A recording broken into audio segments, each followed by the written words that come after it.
SIR চলাকালীন 21 লাখ মৃত ভোটারের হদিশ। রাজ্যে 21 লাখ মৃত ভোটারের হদিশ পেল কমিশন।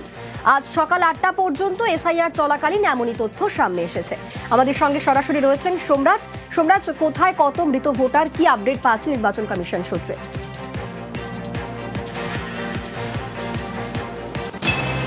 দেখো, এখনো পর্যন্ত নির্বাচন কমিশন সূত্রে যেটা জানা যাচ্ছে, রাজ্যে মৃত ভোটারের সংখ্যা এসআইআর প্রক্রিয়া চলাকালীন 21 লক্ষ ছাড়িয়ে গেছে।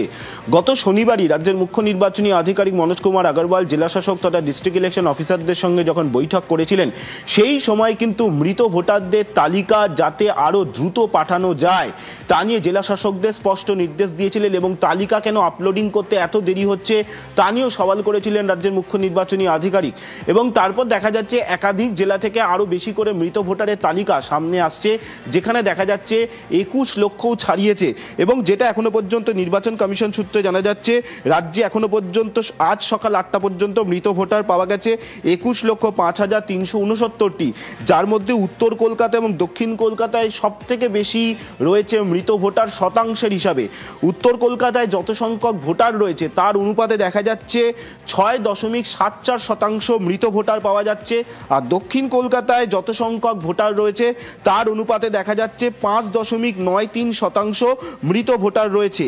এছাড়াও যদি জেলাভিত্তিক পরিসংখ্যান দেখা যায়, তাহলেও যে পরিসংখ্যান ইতিমধ্যে উঠে আসছে, যেমন কোচবিহার জেলায় দেখা যাচ্ছে যে ডেথ ভোটার রয়েছে 2.14%। যত সংখ্যক ভোটার রয়েছে কোচবিহার জেলায় তার অনুপাতে 2.14%।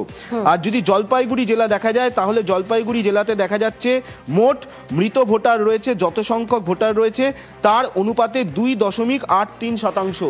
এইভাবেই প্রত্যেকটি জেলার পরিসংখ্যান করেছে কমিশন।